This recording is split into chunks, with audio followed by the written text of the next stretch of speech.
시편 81편 한 목소리로 같이 읽습니다. 우리의 능력이 되시는 하나님을 향하여 기쁘게 노래하며 야곱의 하나님을 향하여 즐거이 소리칠지어다.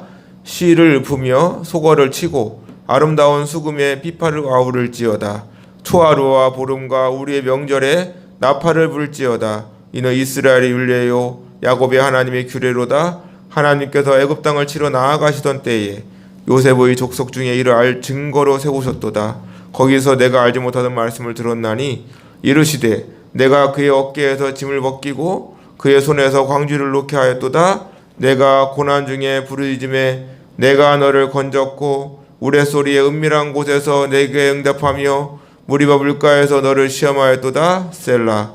내 백성이여 들으라. 내가 내게 증언하리라. 이스라엘이여 내게 듣기를 원하노라. 너희 중에 다른 신을 두지 말며 이방 신에게 절하지 말지어다. 나는 너를 애굽 땅에서 인도해낸 내 여호와 내 하나님이니 내 입을 크게 열라. 내가 채우리라 하였으나 내 백성이 내 소리를 듣지 아니하며 이스라엘이 나를 원하지 아니하였도다. 그러므로 내가 그의 마음을 완악한 대로 버려두소 그의 임의대로 행하게 하였도다. 내 백성아 내 말을 들으라. 이스라엘아 내 도를 따르라. 그리하면 내가 속히 그들의 원수를 누르고 내 손을 돌려 그들의 대적들을 치리니 여호와를 미워하는 자는 그에게 복종하는 채 할지라도 그들의 시대는 영원히 계속되리라. 내가 기름진 밀을 그들에게 먹이며 반석에서 나오는 꿀로 너를 만족하게 하리라 하셨도다. 아멘. 할렐루야. 오늘도 여러분들에게 놀라운 하나님의 은혜가 있을 줄 믿습니다. 오늘 우리가 읽은 시편 81편 표제를 보면 이렇게 되어 있죠. 아삽의 시 인도자를 따라 깃딧에 맞춘 노래라고 되어 있습니다. 깃딧은 깃딧입니다.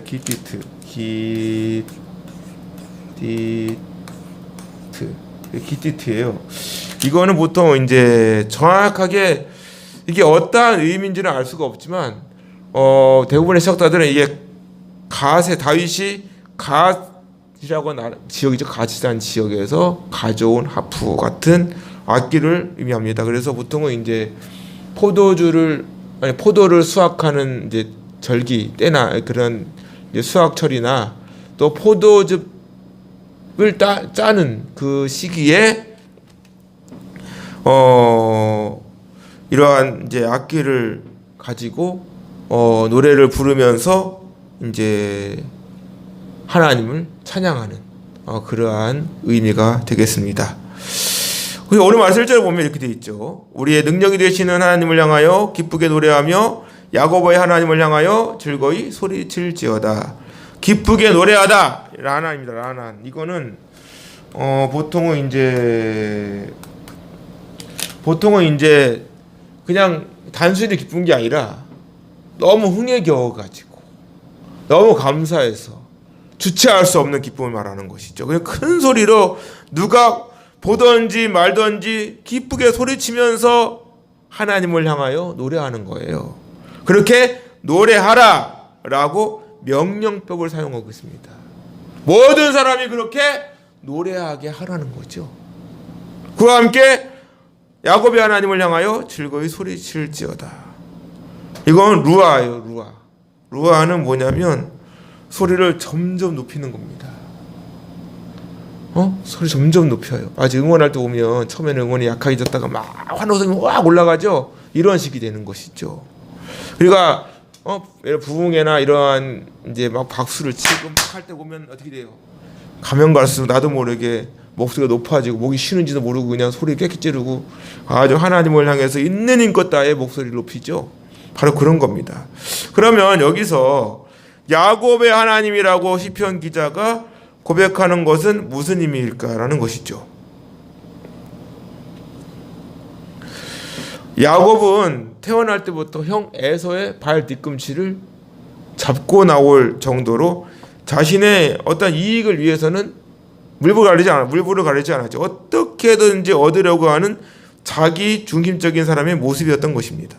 형 에서 가지고 있는 장자권을 죽 한 그릇으로 바꾸고 결국에는 형이 받을 축복까지 가로챘죠. 그를 알미암아 자기를 죽이려고 하는 형 에서를 피해서 멀리 외삼촌 라반이 살고 있는 밧단 아람으로 가서 20년 넘게 고생을 합니다. 사실 그 뒤에 누가 있었어요? 리브가가 가실 리브가. 그래서 그런가 야곱은 집을 떠난 후부터 리브가를 못 만나죠. 그것도 참 아이러니한 일입니다. 리브가를 못 만나. 엄마를 못 봐요. 어찌됐든 간에 밧단 아람으로 가서 20년을 넘게 고생하고 그 라반의 밑에서 얼마나 힘들었습니까?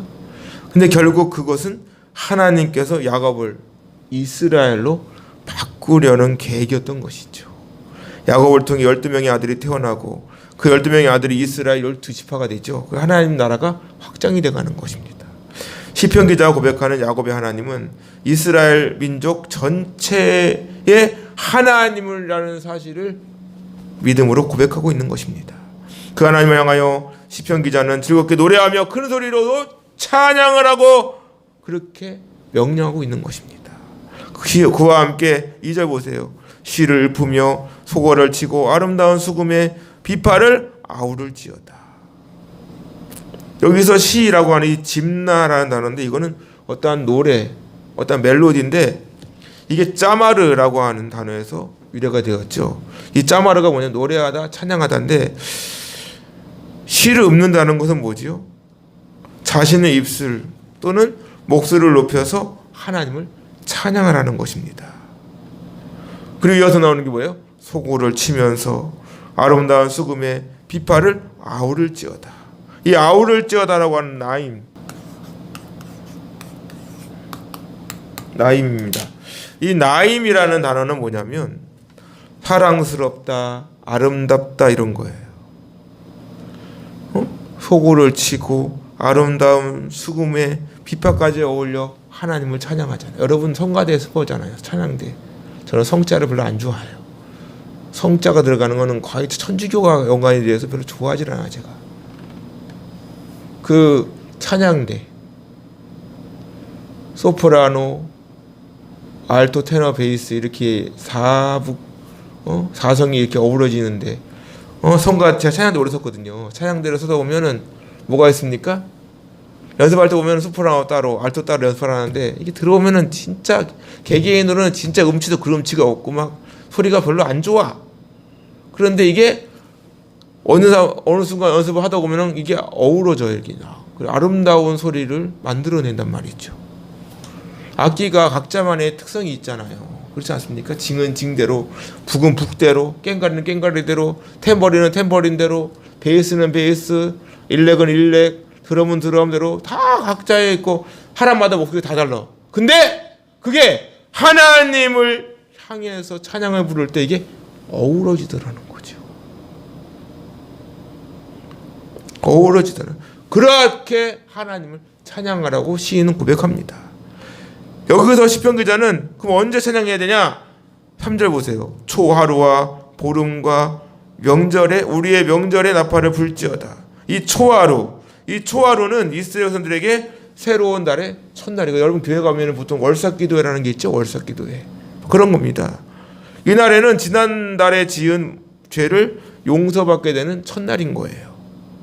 그리고 하나님께 헌신과 봉사를 다짐하는 날. 그러니까 매일 초하루, 초태생 이런 것처럼 처음이라는 것은 항상 우리에게 새로운 시작을 알려주잖아요. 따라서 이 날에는 희생제사가 드려지고 나팔을 불며 모든 일을 쉬었습니다. 또 보름은 뭐예요? 1일 있으면 15일 보름이잖아. 이 날은 매달 15일입니다. 특별히 종교력으로 7월 15일은 이스라엘이 경험한 광야의 고초와 유랑의 장막 생활을 기념하는 초막절이 시작되는 날로서 아주 중요하게 여깁니다. 명절은 하그입니다. 하그는 축제, 절기의 희생 이런 의미가 있는데 이스라엘에게 대표적인 3대 절기가 있죠. 뭐예요? 유월절. 그 다음 뭡니까? 맥추절, 오순절, 칠칠절 똑같은 말이죠. 그 다음에 뭐가 있습니까? 수장절, 장막절, 우리나라 추석절 같은 거는 그런 거죠. 그런데 원문을 보면 우리의 명절이 단수로 되어 있어요. 단수로 돼 있다는 것은 어떤 명절 하나를 콕 집었다는 것이죠. 그렇다면 3대 절기 중에 하나라는 것입니다. 그럼 어느 절기일까? 유추해 볼 수 있습니다. 81편 5절에 보면 하나님께서 애굽 땅을 치러 나가시던 때, 7절에 보면 내가 고난 중에 부르짖음에 무리와 물가에 너를 시험하였다. 10절에 보면 나는 너를 애굽 땅에 인도하는 여호와 내 하나님. 출애굽과 관련된 내용이 집중적으로 언급되는 것을 볼 때 어느 시점일까? 6월절과 연관이 있다는 것을 우리가 알 수 있죠. 아니면 초막절. 그리고 시인은 고백하죠. 이는 이스라엘의 율례요 야곱의 하나님의 규례다. 반드시 지켜야만 될 것을 강조하는 것입니다. 하나님을 찬양하는 이유가 결국 이스라엘 백성이 하나님을 찬양하는 이유에 대하여 하나님의 언약 백성으로서 이스라엘 백성에게 명하신 법이기 때문에 반드시 그렇게 지켜야 함을 강조하고 있는 것입니다. 이는 오늘날 우리에게 그대로 적용됩니다. 우리가 예수님 믿기 전에 어땠습니까?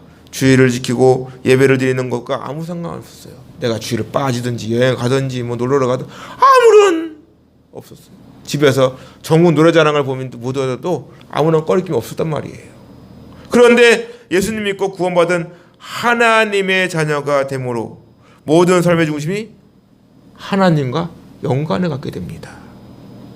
모든 삶이 예배를 중심으로 움직여지게 되고 모든 시작이 주일 예배와 연관이 되어지고 주일 예배가 끝과 시작을 알려주잖아요. 주일을 중심으로 하여 움직여지고 하나님을 찬양하고 하나님께 영광을 돌리는 삶으로 바뀌게 된다는 것입니다. 신앙생활은 내 마음대로 하는 것이 아니라 하나님께서 말씀을 중심으로 그 말씀에 순종하며 살아가는 것이에요. 하나님 영광을 위해 살아가는 것이 우리의 삶의 이유와 목적이 되는 것입니다. 말씀 보세요. 5절 보세요. 하나님께서 애굽 땅을 치러 나아가신 때에 요셉 족속 중에 이를 징고로 세우셨도다. 거기서 내가 알지 못하는 말씀을 들었나니 이르시되 내가 그의 어깨에 진을 벗기고 그의 손에서 광주를 놓게 하였도다. 하나님께서 애굽을 치러 나아가시던 때 요셉 족속 중에 이를 징고로 세우셨대요. 여기서 애굽 땅을 치러 나아가던 때는 이스라엘이 출애굽을 하는 시점이죠. 여기서 요셉의 때에 주신 하나님의 증거는 무엇을 뜻하는 것일까요? 이것은 이집트의 장자를 치실 때 요셉으로 대표되는 이스라엘 백성들이 문설주에 어린 양의 피를 바름으로써 받게 되었던 구원을 의미합니다.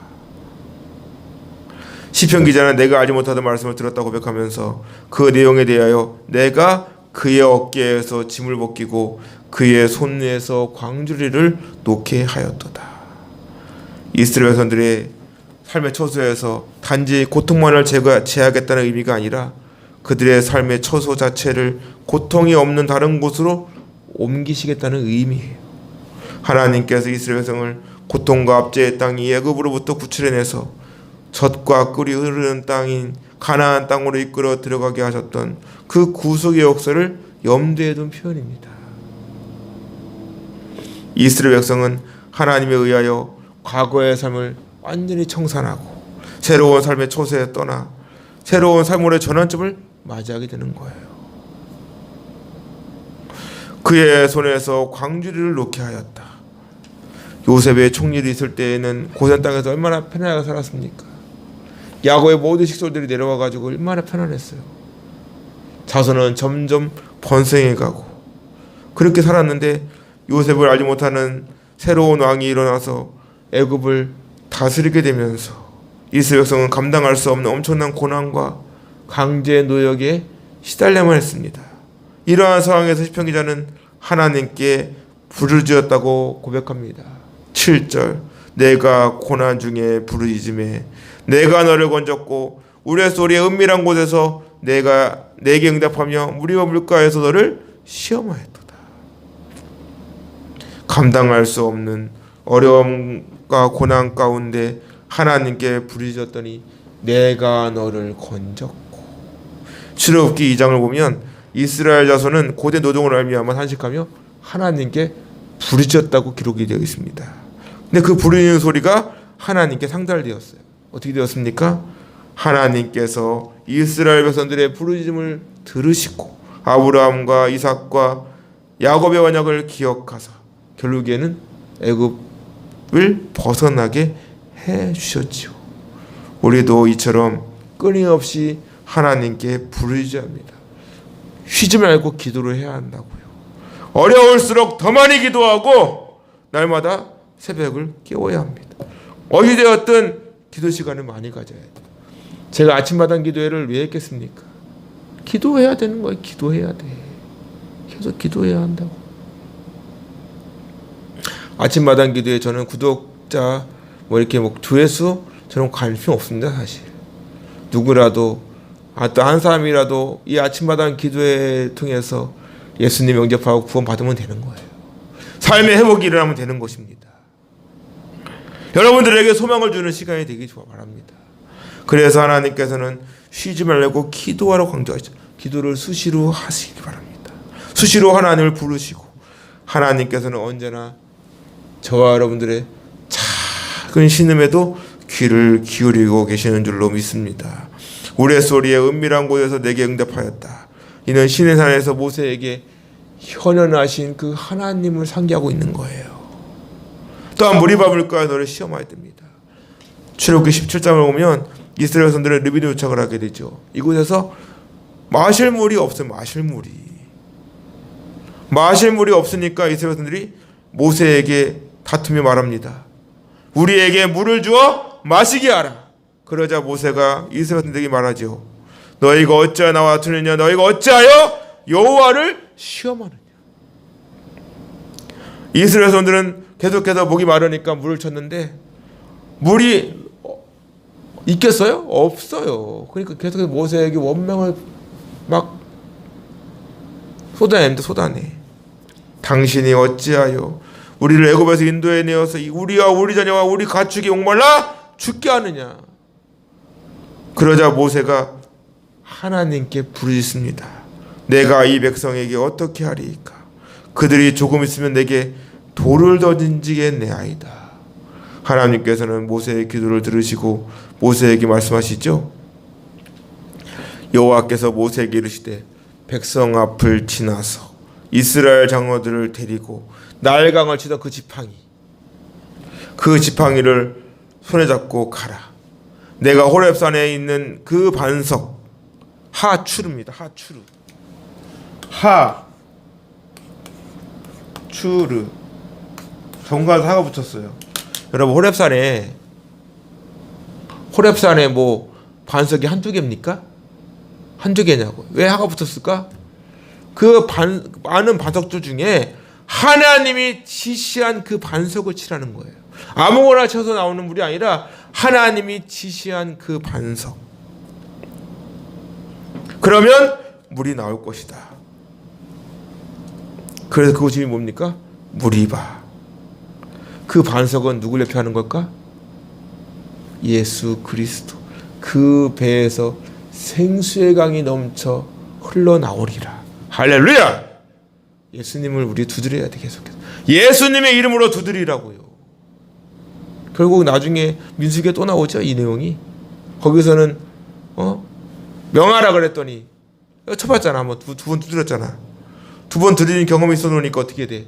거기서 물을 내라 그러면 될 건데 그냥 두드려가지고 결국 하나님 뭐라 그럽니까? 너는 약속의 땅에 못 들어갈 거라고 이런 소리나 듣고.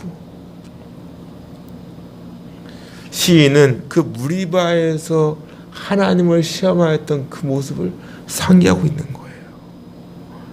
그리고 말씀 보세요. 내 백성이여 들으라. 내가 내게 증언하리라. 이스라엘이여 내게 듣기를 원하노라. 쉐마로 시작합니다. 쉐마 이스라엘. 이것은 어디 많이 들은 것 같지 않습니까? 어디야? 신명기 6장. 이스라엘아 들으라. 쉐마죠. 우리 하나님 여호와는 오직 유일한 여호와이시니 너는 마음을 다하고 뜻을 다하고 힘을 다하여 내 하나님 여호와를 사랑하라. 오늘 내가 내게 명하니 이 말씀을 너는 마음에 새기고 내 자녀에게 부지런히 가르치며 집에 앉았을 때든지 길을 갈 때든지 누웠을 때든지 일어날 때든지 이 말씀을 강론할 것이며 너는 또 그것을 내 손목에 메어 기호로 삼으며 내 미간에 묻혀 풀어 삼고 또 내 집 문설주와 바깥문에 기록할지니라. 할렐루야. 그러니까 우리가 항상 말씀을 가까이 해야 돼요. 수시로 하나님 말씀을 가까이 해야 한다고요. 하나님 말씀의 권위를 회복해야 합니다. 자녀에게 말씀을 가르치고 암기하게 해야 돼요. 요즘에 우리 아내가 그걸 하고 있어요. 계속 아이들에게 구절을 암수시켜라. 구절을.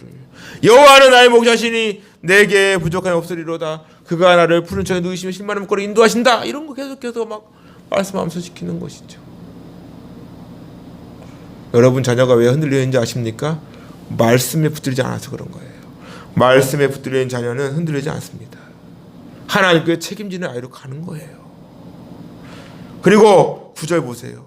너희 중에 다른 신을 두지 말며 이방 신에게 절하지 말라. 이거 어디입니까? 10계명 제1계명이잖아요. 나는 너를 애굽 땅에 인도하여낸 내 하나님 여호와 하나님이시니 내 입을 크게 열라 내가 채우리라 하였으나 내 백성이 내 소리를 듣지 아니하며 이스라엘이 나를 원하지 아니하였다. 내 입을 크게 열라 내가 채우리라. 요즘 이거 가지고 피어도 한거 하지만 문맥을 볼 때는 그렇게 좋은 말이 아니에요. 분명 하나님 맞아요. 내 입을 크게 열라 내가 채우리라고 말씀하셨는데 이 백성들이 그렇게 했어 안 했어? 그렇게 안 했다는 거예요. 하나님의 말씀에 귀를 기울이지 않았다는 거예요. 애굽 땅에서 인도하신 그 하나님께서 내 입을 크게 열라 내가 채우리라 하였으나 내 백성이 내 소리를 듣지 아니면 이스라엘 나를 원하지 아니하였다라는 것이에요. 모든 복의 근원이 하나님이심에도 불구하고 하나님 은혜를 잊어버리고 하나님 말씀에 순종하는 이스라엘에 대하여 책망하고 계시는 것입니다. 그 뭐라 그럽니까? 12절 보세요. 그러므로 내가 그의 마음을 완악한 대로 버려두어. 이 버려두어라고 하는 이 샬라흐거든요. 샬라흐. 이게 샬라흐거든요. 샬라흐는 뭐냐면 떠나다. 보통의 의미는 떠나다입니다. 떠나다. 근데 떠나다와 함께 이 단어 안에는 피엘령 강조 능동형으로 이혼하다가 있어요. 이혼하다. 완전히 갈라서는 거예요. 갈라서는 거예요. 쉽게 말해서 하나님 말씀을 불순종하는 이스라엘에 대하여 그대로 뭐 한다고? 내버려 두는 거예요. 방관해 버리는 거예요. 오늘날 말하면 아이가 하도 말을 안 들으니까 야, 네 맘대로 해. 맘대로 해. 이거지 바로. 이거. 방임해 버려. 방임해 버린다고요. 어제 한번 해봐. 그의 임의로 행하게 하였도다. 자기들 마음대로 하도록 내버려 두었다. 여러분 가장 무서운 형벌이 뭔지 아십니까? 그냥 내버려 두는 거예요. 내버려 두는 거. 학교들이 그런데 학교들이 아이들이 뭐 예배 시간 수업 시간에 자고 뭐 졸고 딴짓거리 하고 게임을 하고 하는데 무슨 말을 못 합니다. 뭐라고 했다가는 녹음하고 사진 찍어가지고 경찰 고소. 그래서 경찰이 드나드는 학교가 여러 군데 된다잖아요. 또 그 자리에서 엄마한테 문자 보내는 거 아니야? 그럼 어머니가 가만히 있어 또? 이유도 모르고 와가지고 또 다짜고짜 IP만 드는 거죠. 선생님 싸대기 올려붙이고 막 비록 선생님들 중에도 자격이 안 되는 분들 분명히 있겠지. 하지만 이제는 스승과 제자가 완전히 이게 관계가 완전히 끊어진 것 같습니다. 선생님들이 아예 신경 안 쓴다는 거 아닙니까? 학원 선생님 말은 들어도 학교 선생님 말은 안 듣는데 제가 예전에 주력기 맡았었잖아요. 예전에 학생부들 그런 얘기 하더라고.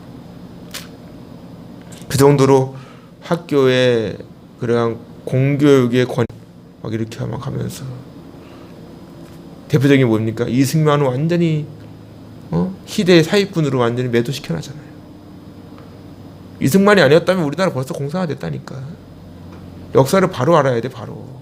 역사는 관점이 중요해요. 관점. 어떻게 보냐고 관점이. 성경도 관점이 중요해요. 관점을 잘못 보니까 신본주의와 인본주의가 갈려버리는 거예요. 하나님 주권으로 가야 되는데 인간의 어떤 행위를 더 앞세우고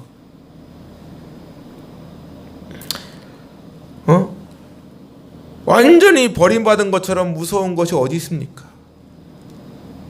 북이스라엘이 그 죄로 인해 완전 멸망되고 남유다도 북이스라엘이 멸망당을 보면서 정신 차려야 되는데 똑같은 길을 가요. 그러니까 우상을 만들어 세우고 남색 동성을 즐기고 온갖 죄악을 범한 결과 바벨론에 의해 예루살렘이 회파되고 70년 동안 포로가 되었잖아요. 그렇기 때문에 하나님 말씀하시잖아요.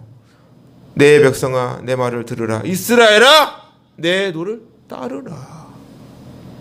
이는 하나님께서 원하시는 대로 순종하며 나아가라는 것입니다. 그렇게 할 때 내가 속히 그들의 원수를 누르고 내 손을 돌려 그들의 대적들을 치리니 여호와를 미워하는 자는 그에게 복종하는 채 할지라도 그들의 시대는 영원히 계속되리라. 이것이 바로 하나님의 마음인 거예요. 하나님은 언제나 우리를 사랑하시지요. 아무리 죄 많은 인간을 할지라도 하나님은 끝까지 기다려 주십니다. 역대기를 보세요. 하나님이 바로 심판하지 않잖아요. 계속 선지자를 보내주잖아요. 계속 선지자를 보내주잖아요. 호세아를 통해서 뭐라 그래? 북이스라엘에 야 돌아오라고. 자기 마누라가 밖에 나가가지고 다른 남자 만나서 애까지 나왔어. 애까지. 지금 북이스라엘 상황이 그런 모습이었던 거죠.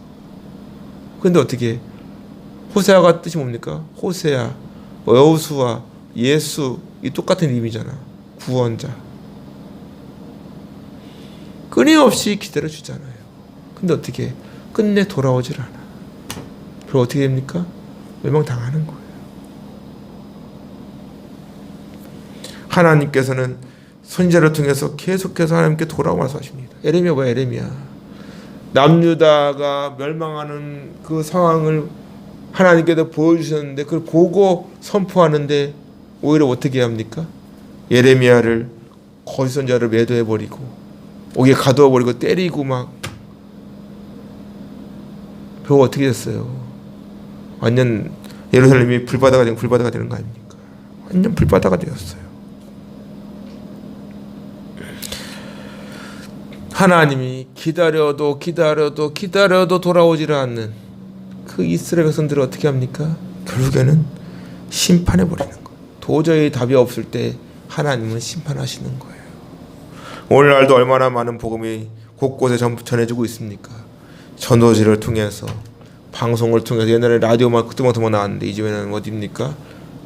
인터넷 채널로 유튜브로 또 케이블로 요즘에는 다 개인 영상 아니냐 또 개인 방송 저도 개인 방송 하고 있는 거 아닙니까? 이런 식으로 계속해서 복음이 곳곳에 선포되고 예배를 통해 말씀을 통해 복음은 전해주고 있습니다. 하지만 알곡과 가라지는 갈려요. 결국 가라지는 불에 태워지고 알곡만 남지 않습니까? 그럼에도 하나님께서는 가라지와 알곡이 같이 있는데 가라지를 뽑아내지 않아. 왜? 가라지 없애려다가 알곡이 다칠까 봐. 여기서 여호와를 미워하는 자 샤네입니다. 샤네. 이게 강경 능동이에요. 미워하다, 증오하다, 혐오하는 거. 혐오. 그냥 하나님을 경멸하다 못해 하나님이라는 소리만 들어도 치를 뜨는 거예요. 치를 떨어. 그에게 복종하는 채 할지라도 이 카시 속이다. 간사야 간사. 속인다고요. 겉으로는 거룩한 척, 경건한 척. 여러분 이단들 보세요. 이단들은 완전히 양의 탈을 쓴 일이 아니야. 일이. 여러분 이단들 화내는 거 봤어?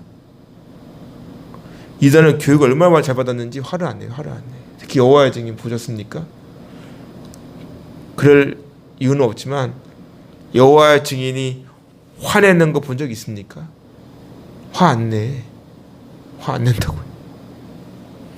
신천지와 같은 거짓된 복음을 전하고. 그러면 우리 같은 그리스도인들은 괜찮냐? 목사도 예가 단지 목사들 중에도 열심히 신학을 해서 목사가 되었든 어떤 분은 또 심지어 돈을 주고 목사가 됐다는 분이 있다고 자랑하더라고. 또 아이고 돈은 장로, 집사, 권사, 교회를 다니는 사람들 중에도 사회꾼들이 얼마나 많은지 모릅니다. 어떤 분은 교회 다니는 나오는 목적이 보험 팔고 장사하고 영업하기, 심지어 다단계까지 와서 해요. 그리고 회원 싹 끌어모으고 나가버려. 이런 일이 비일비재하잖아요. 그래서 교회 안에서는 절대 동거래하면 안 돼. 돈이 문제야, 돈이 문제. 선거운동해도 안 되고. 아십니까? 조심하시라고요. 조심하시라고요. 하나님이 기뻐하시는 길로만 가면 되는 거예요. 결국 하나님께 복종하는 채 할지라도 라는 말은 결국 하나님의 심판으로 용서받지 못하고 지옥에 떨어지는 거예요. 반면에 내가 기름진 밀을 그들에게 먹이며 반석에서 나오는 꿀로 너를 만족하게 하리라. 여기서 기름진 밀이나 반석에서 나오는 꿀은 뭡니까? 그 당시 최고의 상품이잖아요. 최고의 상품. 하나님께 주시는 최고의 축복을 의미합니다. 반석에서 나오는 꿀, 또 기름진 밀, 결국 하나님께서 허락하신 복입니다. 복.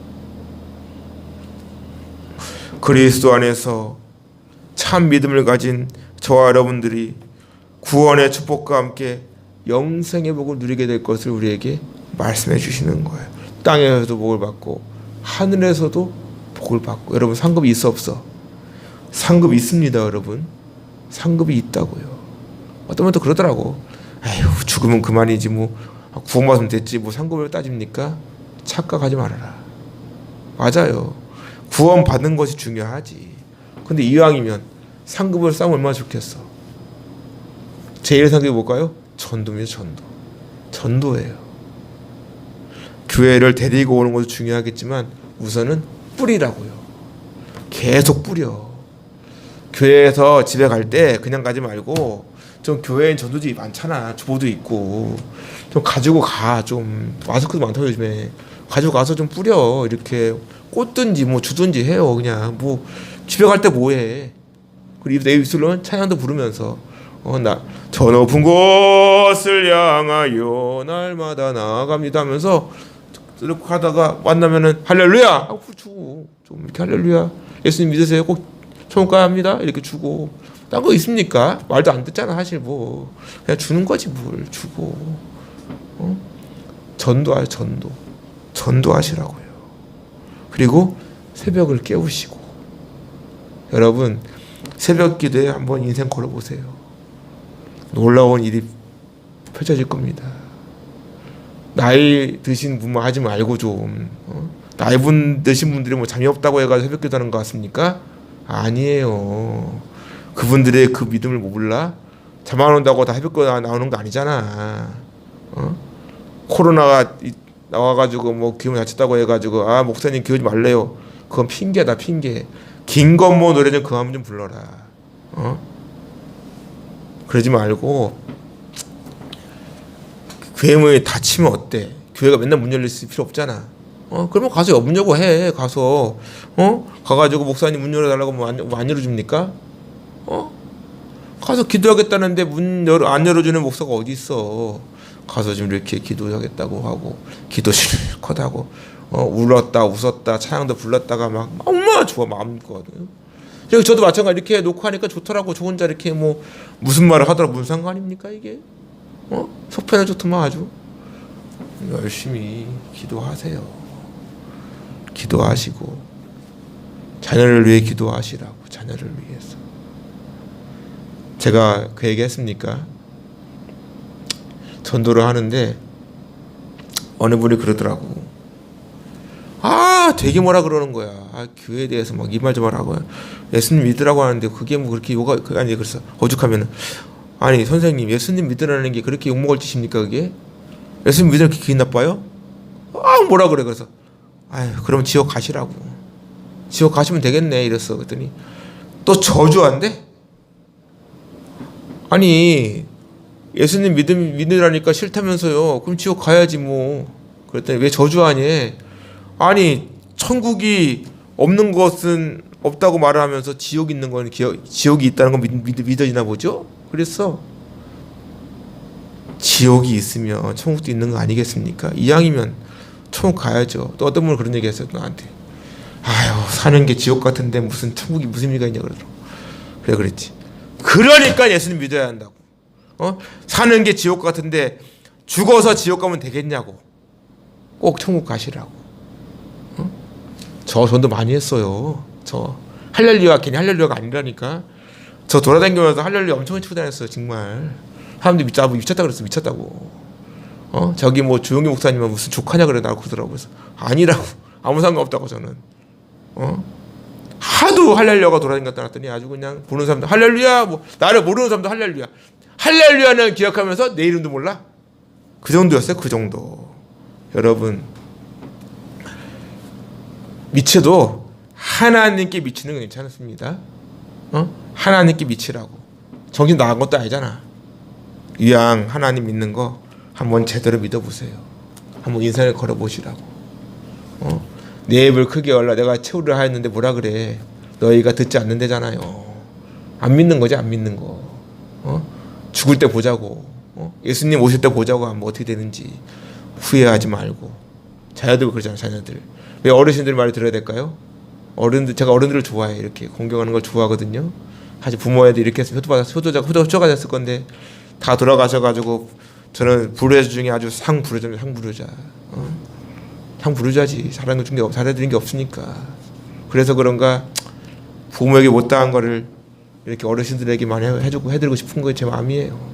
그래서 이렇게 만나면서 같이 얘기하다 보면 그분들은 인생을 살아왔잖아. 그래서 안목이 있잖아. 안목이. 그분들 말 들어야 돼, 안 들어야 돼. 잘 들어오면은 해당 쪽으로는 못 배우고 글도 모르는 분들조차도 인생의 지혜를 안다니까. 인생의 지혜를 알더라고요. 하물며 신앙이 연륜이 쌓인 분들이 있잖아요. 그분들을 보면 정말 놀라울 정도입니다. 저는 주일 성수 11조와 같이 이렇게 신앙생활을 아주 잘하는 사람 치고 망한 가정 본 적이 없고 속 썩이는 자녀가 있는 가정 본 적이 없습니다. 왜? 자녀는 부모의 등을 보고 자란다 그러잖아요. 항상 하나님께 붙들림 받는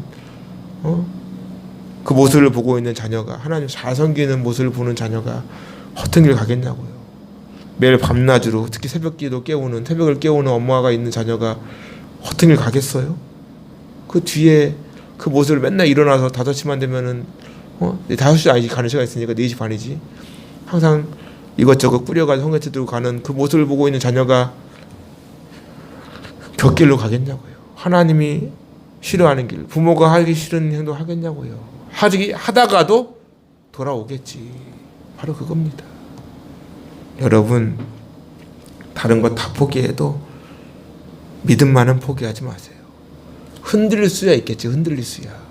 흔들리면 다시 고정하면 돼. 그게 바로 저는 예배라고 봅니다. 여러분, 절대 예배 포기하지 마세요. 예배를 목숨처럼 귀하게 여기세요. 하나님이 가장 기뻐하시는 것은 예배입니다. 예배. 목에 칼이 들어와도 코로나 걸린다 할지라도 예배를 포기하지 말라고요. 예배를 드리라고요. 꼭 교회 가서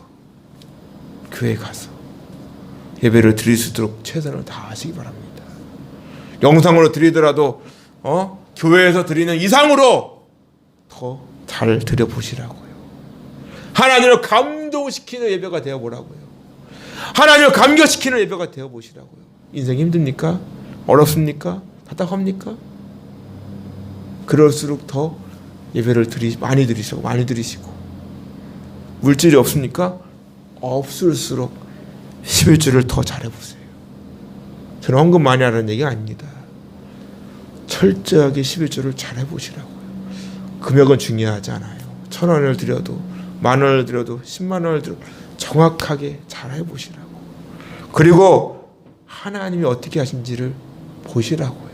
하지도 않으면서 뭘 그렇게 이마저만 할 게 아니라 좀 하나님 말씀대로 해보시라고. 한번 약속을 믿어보시라고요. 어떻게 일하시는지를.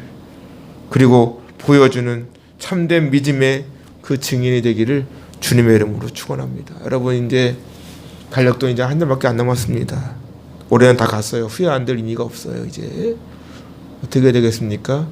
새로운 22년도를 기억하면서 여러분들 새로운 2022년도가 이 자리에 모인 여러분들에게 최고의 해가 될 줄로 믿습니다. 그 중심에 뭐가 있다? 예배, 그리고 새벽기도, 그리고 기도, 수요 예배, 금요 기도에 할 것 없이 모든 예배에 최선을 다하시고 다른 거 없어요. 예배만 잘 드려라. 예배만. 예배 잘 드리는 사람이 세상에서 허튼 행동을 하겠습니까? 아니잖아요. 기도하는 사람이 허튼 말 하겠냐고요. 저주하겠냐고요. 왜? 기도하는 입술인데 함부로 말할 수 없는 거 아니겠어? 마찬가지예요. 행동을 함부로 하겠습니까? 바로 그겁니다. 남이 나를 핍박을 주든 어려움을 주든 고난이 오든 그리스도인들이 가는 길은 오직 하나님의 영광을 위해 가는 길이에요. 영광의 일로 걷기 전에 갈보리 길 기억하래잖아. 고난, 인내는 연단은 고난, 연단은 소망을 한다고 하잖아요. 우리 인생 가운데 고난의 터널을 지나는 것 같지만 그 뒤에 뭐가 있다? 하나님의 영광이 있다. 여러분 힘을 내시고 얼마 남지 않은 한 해 잘 마무리하시고 새로운 2020년도가 여러분들의 최고가 될 수 있도록 지금부터 열심히 하나님을 붙들고 좌로나 우로나 치우치지 말고 그 하나님만을 바라보고 의지하며 내 생명이 다는 날까지, 내 심장이 멈추는 날까지 오직 주 영광만 드러내는 우리 모두가 될 수 있기를 주님의 이름으로 축원합니다.